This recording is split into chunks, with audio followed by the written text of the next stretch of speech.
Hello and welcome to the Called Forth podcast. I am back in 2023, not just in audio, but as a video podcast with YouTube. So if you are listening to this through audio, just know you can tune in through my YouTube channel as well. And we are going to start off 2023 as usual with my animals jumping into the shot, my cat making noises over to the left. But hey, we're going to roll with it. Otherwise, I'm never going to get this recorded. We are going to talk about specifically choosing a word for the year. This is something that I've done for the past few years, not just with myself, but with my family as well. And what I love about choosing a word for the year is that you not only choose a specific word, but you choose actions, goals, and habits that help you to embody that word, experience that word, and challenge yourself in that word. So, for example, the first 2 years I did this, I chose the word fearless. I really wanted to learn to be fearless. So at the end of the first year, I felt like I have some more growth that I need to do here. So I'm going to choose fearless again. And so in those 2 years, I would challenge myself in that way of becoming more fearless. I would step out and do different things that would cause me some fear so that I could learn to work through that. And through that experience of realizing, okay, this is not going to take me out. I can do this. I can walk through this. I learned to become more and more fearless in those 2 years. And then last year, I chose the word joy. I was really struggling with discouragement and disappointment. And I knew I wanted to experience joy last year. So I would choose habits or tasks or challenges that would push me to see the joy in a situation. And it really was so much about intentionality when you choose a word for the year. It's not like you just set it and forget it. You keep the word in front of you. You keep the challenges in front of you, the habits, whatever it is that you're writing down that is going to help you lean into that word. You keep that in front of you, because if you don't go back to it, it's just easy to forget, and months go by and you're like, oh yeah, I chose that word. I was thinking about those tasks, but I haven't really walked it out. Well, out of sight, out of mind, you've got to keep it in front of you, whether it's in the notes app in your phone, whether it's in your planner and something that you rewrite down every month. Like if you have your to-do list of things that you're doing that week, you can add it in some way to what you're planning out for that week. And so this year for 2023, I've chosen the word belong, because for me personally, so much of what I've done in my career or my life, my purpose, my life's work, the things that I want to do, I felt in some sense like I don't belong, because I really struggled to pinpoint at different times what my purpose is, what I'm meant to do, where I really fit in. I've struggled to belong. And so this year, that's going to involve me pressing in that area to belong. And so you can think about for you where you're at with your life right now. What word do you want to experience more of this year? What area of your life do you feel like could use some growth? Where have you felt that you've been frustrated and you want to experience some breakthrough in a certain area? Maybe it's in your health. Maybe it's in your career. Maybe it's in your relationships. I've had people choose words like thrive. I mean, it really can be anything. I have a friend that chose a phrase, poised in purpose, I think is what her phrase was. So there's no rules in the sense of it doesn't have to be one word. Maybe you choose 2 words. Maybe it's a phrase. Adapt it to what you feel is right for you in 2023. But choose something in this season to lean into. Because if you're like me, these types of activities tend to inspire you and motivate you, and you love intentionality and all of those things. And if you're an ambitious woman of faith, and I believe on some level, there's a part of you that wants to lean in and grow in a certain specific area of your life, maybe multiple areas. So I would start there in 2023. If you're thinking about resolutions, if you're thinking about, how do I jumpstart myself for the new year, choosing a word for the year is a great way to do this. I've also referenced in this episode so far that you should write down tasks that push you into that word or help you lean into that word, whether it's task, whether it's creating a habit, whether it's setting up challenges for yourself or things that you can do to help you walk out that word more fully to get to that place where you're experiencing the word that you've chosen. And also, I've referenced keeping that word in front of you. So that way it is top of mind, and it's not something that will just end up collecting dust on the shelf of your life. I was actually listening to the Craig Groeschel podcast this morning, and one thing that he says that he has done, which I think is really wise and valuable, is he chooses one habit for the year to establish, not becoming overwhelmed with 10 habits that you're going to suddenly start in 2023 or 15 things you're going to do, but choosing a habit that you're going to implement for this year and master.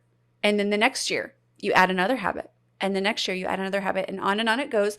And now he spoke about how, looking back over the past several years, he has become a highly disciplined person through these habits that he's established. And I think that's something that we can take away from as well, is establishing a habit this year, a habit that helps you to lean in and master and establish the word that you've chosen.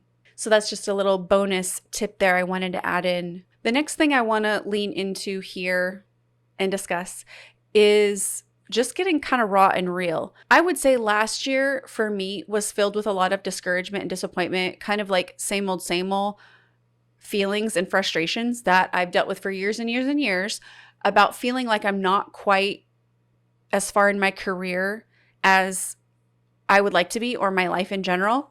And my family and I went on vacation right around the Christmas holiday. Actually, we left on Christmas. We flew from Chicago to Las Vegas, and we went to Death Valley, Grand Canyon, Zion, and kind of those surrounding areas, and did a lot of exploring and hiking. It was really fun. And then on the way home, actually, I'm going to go ahead and share the story. So on the way home, we had an 11:59 flight. So basically a midnight flight on New Year's Eve to be home New Year's Day. And our flight got canceled. But unbeknownst to us, I didn't get a notification, nothing. And I didn't happen to see any emails. Actually, I didn't even get an email till like later that evening. So we were planning on this midnight flight. And unbeknownst to us, as we were walking around experiencing the city and having no clue that our flight had been canceled, I get this notification on my phone saying I need to check in for our flight. And I'm like, okay, this is weird. I thought I would have more time to check in because our flight's not till midnight. So I'm like going through the prompts on my phone on the app, and I'm checking in, and I get to the end of the prompts, and my phone said that what it was showing me, which typically should have been my boarding pass, it says this is not a boarding pass. And I didn't have a seat number, and I had paid for a specific seat number so that my family and I could all sit together. And I suddenly look at the time on it, and it says it's for 6:45. And I'm freaking out because it's maybe 5 or a little past 5, and we hadn't even turned in our rental car. And so we go into panic mode. I'm trying to call the airline, and my husband's like, let's just go quickly clean up the car, and we're going to turn the car. We need to get to the airport, find out what's going on. And I agreed. So we quickly rush to do that. While I'm on the phone, we turn on our rental car, get shuttled to the airport, race up to an agent, explain that I had called earlier in the day to ask if I could get on an earlier flight. And they said, yes, you can, but it's going to be a certain amount per ticket. And I said, okay, never mind. We'll keep our later reservation. And so I'm talking to the agent, and I said, I don't know if he switched the flight. Whoever I was talking to on the phone had switched the flight earlier when I called, because once they told me what the price would be, I said, never mind, I'll keep the flight. And they had said they weren't going to change anything. But all of a sudden, I'm checking in for this flight that I thought was the later flight, only to find out that I'm checking in for an earlier flight. And she's pointing me to the right person. And there was a huge long line of people. But rather than go in that line, she actually pointed me to a different line that had nobody in it. And I was able to rush right up to the counter. And after being told at the counter that I would not make the 6:45 flight, and that I would, no matter what, be charged this fee per ticket, which was not anything I had budgeted for or been prepared to pay, she gets permission from her supervisor and prints our passes and basically says, run. So we printed the passes, and I'm counting them as I'm running away, finding that I only have 5 tickets, and there was 6 of us in our group, my husband and myself and our 4 kids. So I rush back to the counter, I get the final ticket, and we race through the airport. We get right to the gate just as everyone had stood up to start boarding. It was just crazy story. And I was just in awe as we were sitting on that plane headed for Chicago, in awe of how God had taken care of us, because it could have been a nightmare. Finding a hotel New Year's Eve in Las Vegas, would have been next to impossible. We probably would have been sleeping in the airport, trying to get on the very next flight the next day that may or may not have been canceled, because there's been tons of canceled flights this holiday season. And I was just in awe of how God took care of us, from the fact I saw this notification at the last minute, to the specific agents that I talked to that pointed me all in the right direction, to the grace at the very last minute for those tickets to have been printed with, 20 minutes before boarding at that point. It was literally the grace and hand of God, which I am incredibly grateful for.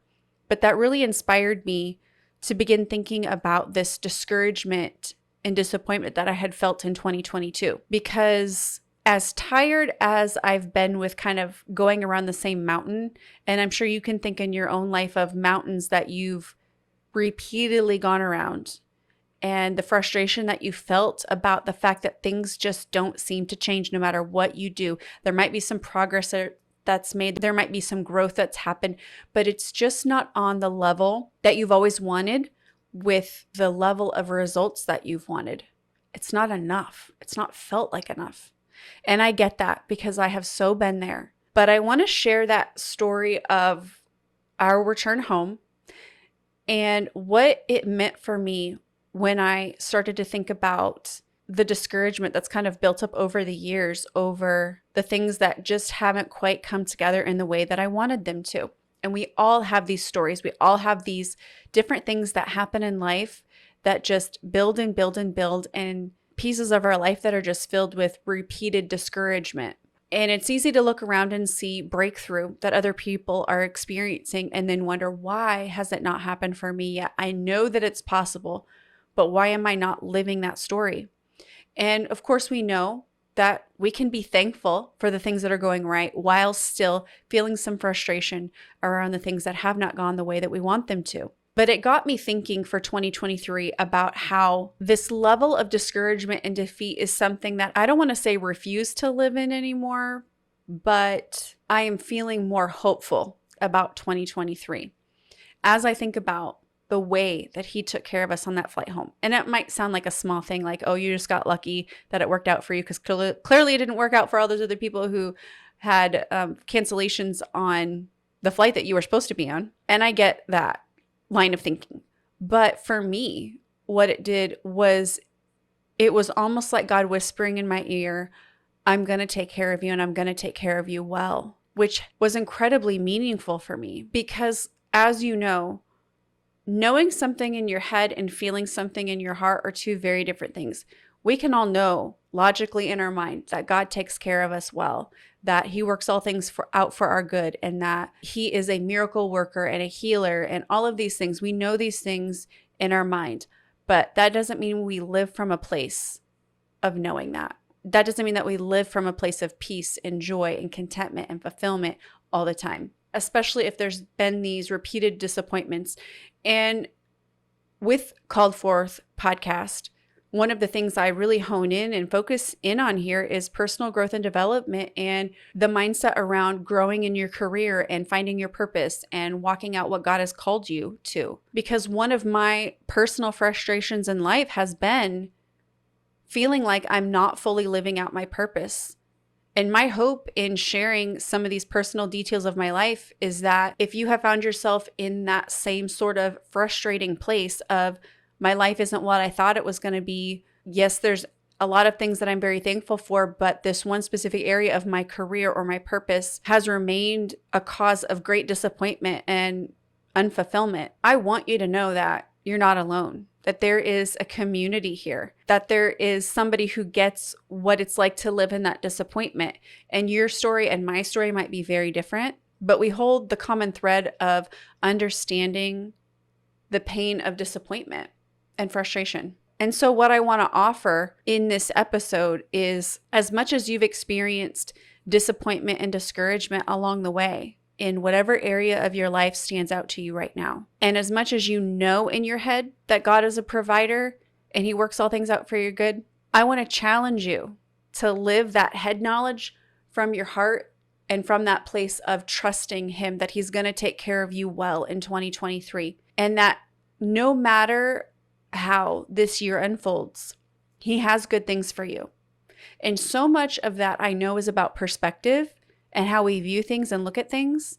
which that's hard to do when you're in the middle of a mess and you're in the middle of a challenge and the things that are stretching you and frustrating you.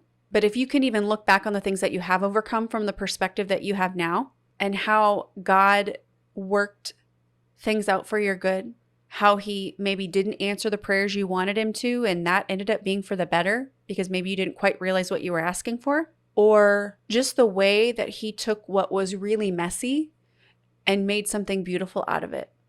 Whatever the circumstances are that you faced and you've overcome, it's not just about choosing perspective. It's also about living perspective.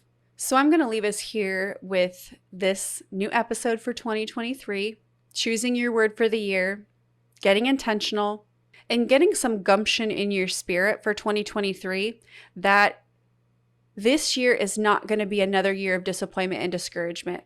This year, you are going to live from a place of trust and peace that God is going to take care of you well in 2023. And if you would like some tools to help you walk out this intentional reflection and intentionality, I have a couple of new digital journals that I have available on my website, www.dawntown.com/shop. These are digital journals which you download and save to your computer, and they are fillable PDFs, meaning you open them up and you can just start typing into the PDF. And there are prompt questions, guided writing pages, as well as open, free flow, blank pages for you to just begin daily writing and daily documenting. Maybe walking out your word for the year that you've chosen, or the way that you're going to be intentional with perspective and releasing discouragement and disappointment. The first journal is called A New Day Has Come Goals Journal, helping you do, like I mentioned, this very thing, choosing a word for the year and documenting the process of pursuing a goal. The second journal that is on the website right now is called Dreaming Together with God, and it really focuses on helping you to begin to dream again, especially if you've been discouraged and disappointed from the fact that maybe your dreams haven't come true in the way that you wanted them to. And there will be more digital journals that I upload to my site along the way for purchase, but those are just a few of the tools that I have available there, as well as my book, #MoreThanDone, which is available on Amazon. So until next time, remember, you have been called forth.